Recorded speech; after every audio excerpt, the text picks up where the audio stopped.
a reconocer a Cristo como su Dios, abre su corazón y esa persona empieza a comer. Y si esa persona cayó, tuvo su caída. Pero la Biblia dice que todo pecado al hombre es perdonado, menos la blasfema contra el Espíritu. Todo hombre tiene la oportunidad, escúchame bien amigo, escúchame bien amiga, todo hombre tiene la oportunidad de una reconciliación nuevamente con Dios. Amén. Pero lo que está pasando es que mucha gente hoy en día ha metido a peca de que hoy en día, como yo dije la semana pasada, que hay uno que han nacido para bendición y otro que han nacido para maldición. Ahora el hermano Ale no puede ir por la calle diciendo este está maldito, este está en bendición.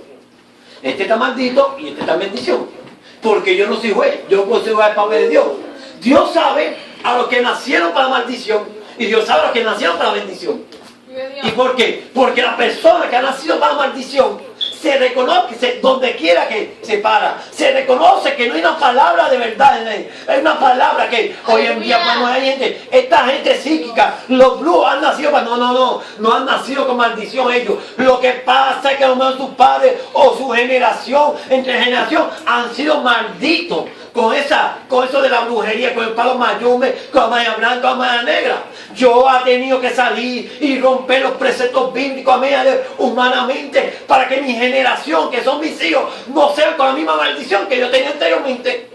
Porque si yo no me ponía a pelear por la fe, escucha bien, si yo no me pongo a la brecha y no me pongo a pelear con la fe que Dios me puso a mí, para que mis hijos sean bendecidos, a lo mejor una de mis hijas, o mejor mi hijo, podría llevar la misma maldición que yo tenía anteriormente, cuando yo me encontraba entre prostitutas, entre homosexuales, entre adictos, alcohólicos, pero yo no me propuse, yo me propuse ponerme a la brecha y decir, Señor, yo rompo esta maldición que viene de mi generación tras generación. Yo quiero que mi generación sea bendecida, que aunque estén pasando mis hijos, aunque mis hijos estén pasando porque ellos sean bendecidos. Y hace poco, hermano, yo pude ver la mano de Dios obrando en la vida de una hija mía allá en Boston. ¿Por qué? Porque la hija mía me dio una noticia: papi, a mí me gusta esto. Y yo miré el cielo, Señor, pero tú me dijiste que tú rompiste la maldición que iba a ser de mí y que mis hijos iban a ser bendecidos. Y tú sabes qué pasó a la semana me llamó mi hija, me dijo, papi, estoy yendo a una iglesia. Papi, no te gusta la iglesia que yo voy porque es libre. Pero yo, mami, mantente entonces ahí, porque la maldición salió de ti.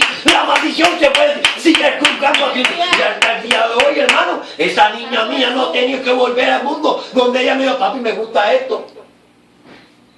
Y yo me reservo lo que es por ética. Los que saben que me conocen, hermano, saben de dónde hermano Ale salió. Amén, aleluya. Y saben lo que estoy hablando yo. Cuando esa hija mía, hermana Tatiana Manadarí, me dijo eso a mí, mira, es como si el mundo se me cayera encima. Y porque Dios me dijo de que me convertí, tú tienes que romper con esa maldición que el diablo ha puesto en tu vida. Y esa maldición llegó a mí, después llegó a mi hermana, llegó a mi sobrina. Y todavía estoy orando a Dios para que la rompa en mi sobrina. Y yo le digo, no, Señor, papá, yo tengo que pelear por esto. Yo tengo que gemir por esto para que tú rompas esta maldición. Y cuando mi hija me hizo eso a mí, yo empecé ahí, en mi clamor en la madrugada, Señor, ¿qué pasa? Señor, tú me dijiste a mí que yo tengo que depender de ti.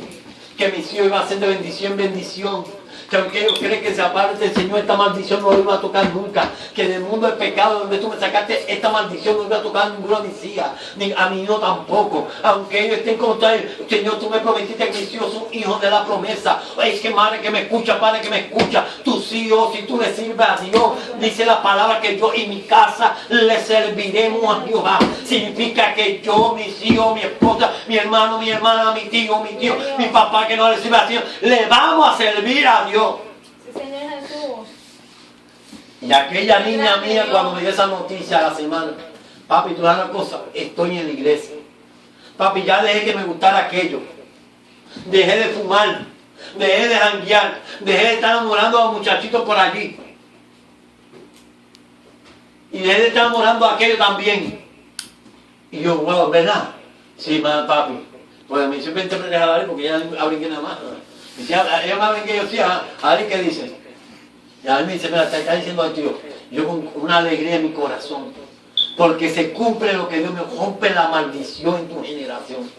Y yo todos los días me levanto, Señor, Yo pongo mi generación a mis hijos, a los hijos de mis hijos, a mis nietos, a toda mi generación, después de mí, las pongo en bendición. Que esta maldición no corra más en mi familia, que esta maldición no corra en la familia de ningún hermano, que esta maldición no corra en la vida de ninguna hermana, en ninguna juventud, porque hoy en día el mundo se está arropando con esta maldición del homosexualismo, del lesbianismo, y eso es lo que estoy hablando, amigo. Si tú quisieras saber de lo que yo te estoy hablando, yo te estoy hablando del lesbianismo, yo te estoy hablando del homosexualismo. Yo tuve que romper los parámetros estatales de humanamente para poderle decir al mundo que el homosexual no nace siendo homosexual, que el lesbiano no nace siendo lesbiana. Eso es mentira, eso es una ética de la ciencia ficción hoy en día, porque Dios los creó en el huerto, varón y hembra Dios los creó. ¿Para qué? Para que se juntaran y progresara y se multiplicara, porque un hombre con una mujer se puede multiplicar, pero una mujer con una mujer no se puede multiplicar, un hombre con un hombre no se puede multiplicar. Yo te estoy diciendo, yo tuve que romper con los parámetros de la ciencia para decirle al mundo de que Dios es Dios, y que si Dios hizo una institución familiar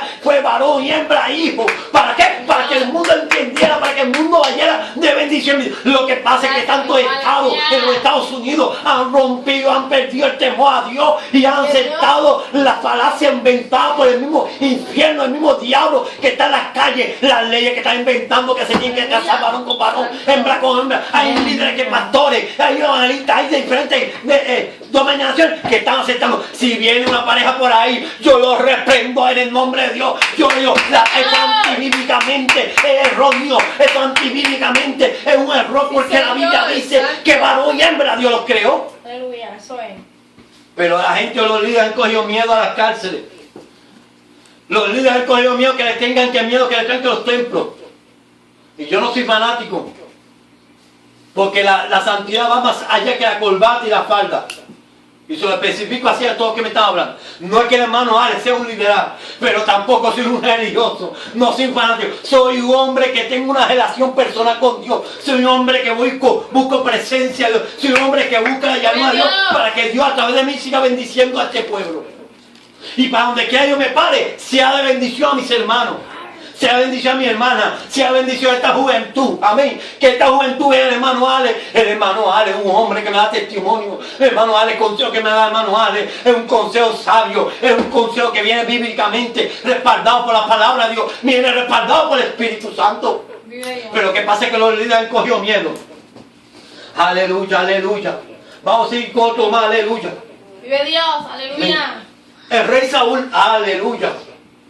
Aleluya, aleluya. Rey Saúl, casi nada. 1 Samuel, aleluya. Gloria a Dios, aleluya. 1 Samuel, a 1 Samuel, capítulo 31. Mi alma alábalo. Santo Vive Señor. Dios. Aleluya. Gloria a Dios, aleluya, aleluya, aleluya. Gloria a Dios, aleluya. 1 Samuel, capítulo 31, ¿verdad?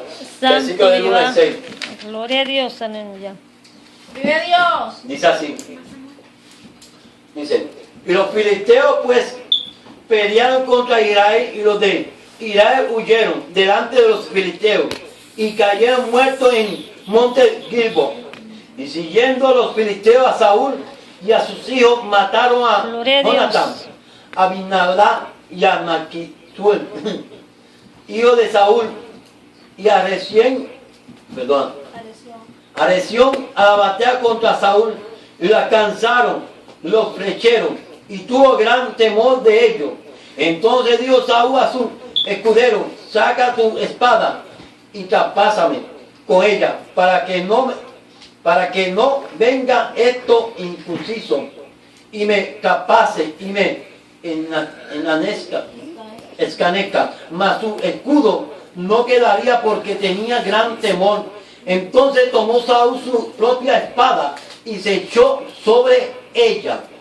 Y viendo su escudero a Saúl muerto, él también se echó sobre su espada y murió con él. Así murió Saúl en aquel día, juntamente con sus 3 hijos y su escudero y todos sus varones. Aquí podemos ver, hermano, un hombre que no pudo tener la oportunidad, dice, el rey Saúl, perdido, el título de el rey Daúd significa perdido de Dios. El profeta Samuel ordena a esperar 7 días para alcanzar el sacrificio y luego irse a la batalla contra los filisteos. En 2 Samuel